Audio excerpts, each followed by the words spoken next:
Assalomu alaykum hurmatli matematiklar. Sizlarni kanalimni ko'rib turganimdan xursandman. Xo'p, biz milliy sertifikat misollarimizni ishlashda davom etamiz. Demak, bizga x plus y plus z teng 2 hamda x kvadrat plus y kvadrat plus z kvadrat 10, x ko'paygan y ko'paygan z 13, ya'ni shu tenglikdan foydalanib, ushbu ifodaning qiymatini toping deyilyapti ekan.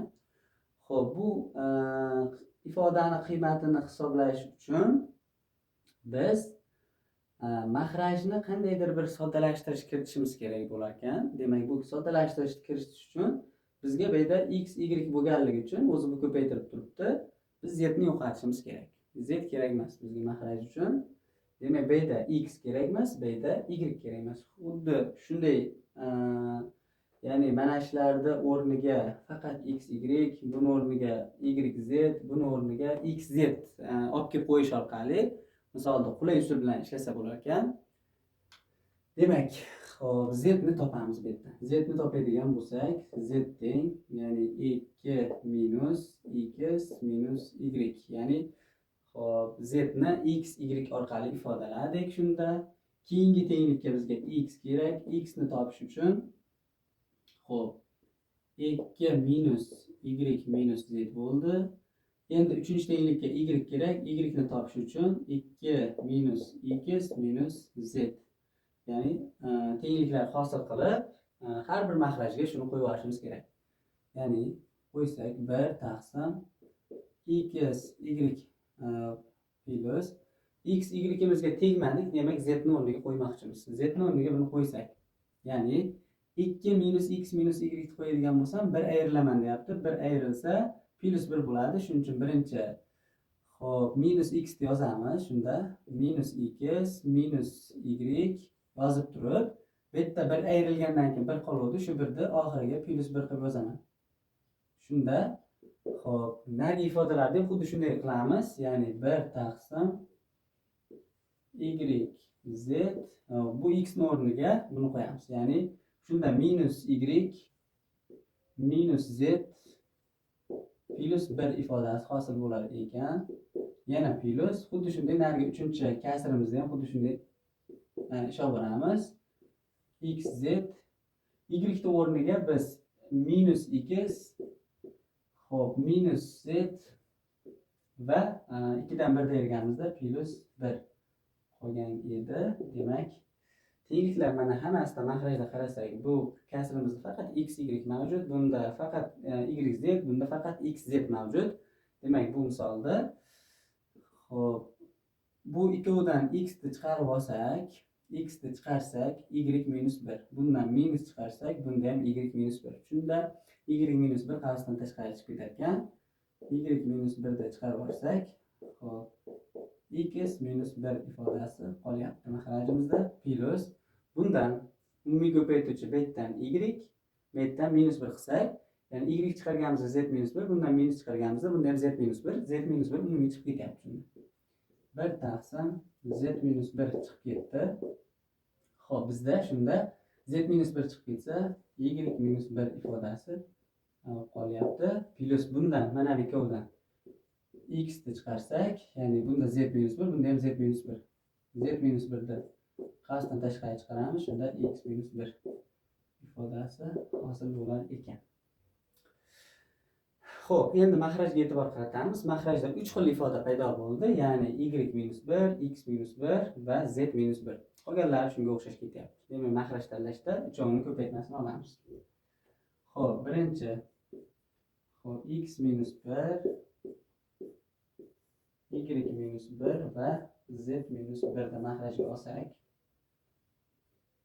mahrajga oladigan bo'lsak, shunda birinchi ifodaga qarasak, y minus 1, x minus 1 mavjud, z minus 1 yo'q. 1 ga z minus 1 ni ko'paytirsak, baribir z minus 1.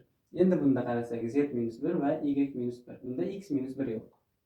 Bunga x minus 1 dan tegadi. Bunga qarasak, z minus 1, x minus 1. Bunda y minus 1 yo'q. Shuning uchun bunga y minus 1 dan tegadi. Y minus 1 dan tegadi. Teng. Qaraydigan bo'lsak, endi z, x, y uchalasini yig'indisi bizda 2 bo'lib turibdi. 2 dan mana 3 ta 1 da ayirib tashlasak, minus 1 qolyapti. Demak, minusdan 1 taqsim surat 1 deb berib ketdi.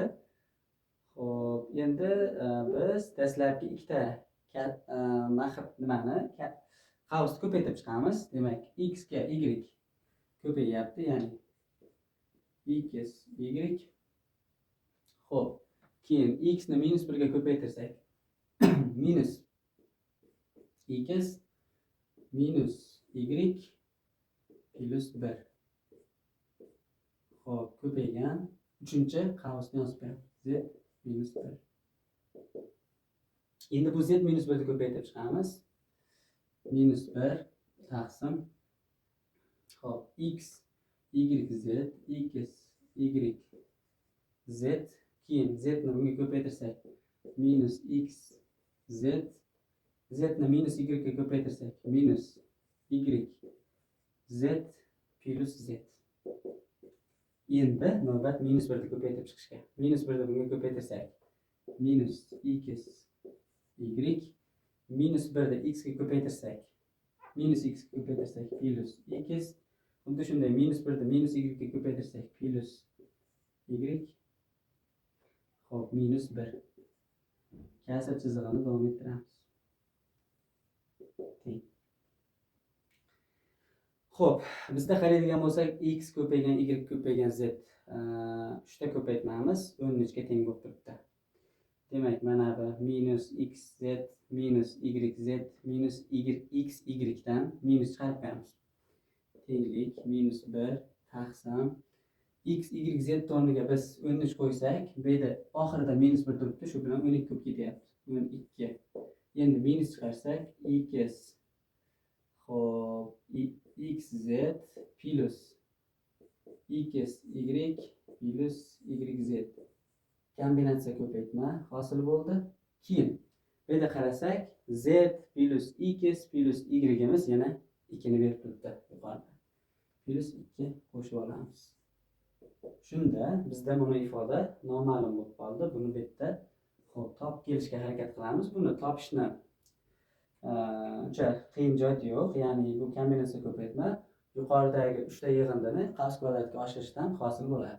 Kvadratga oshirib olsak, shunda har biri kvadratga oshadi. Birinchi x kvadrat plus y kvadrat plus z kvadrat plus ikkilantiramiz x y plus xz plus yz teng bu tomonni kvadratga oshirganimizda 4 bo'lib ketadi. Ya'ni bu kvadratlar yig'indisi bizda 10 ga teng.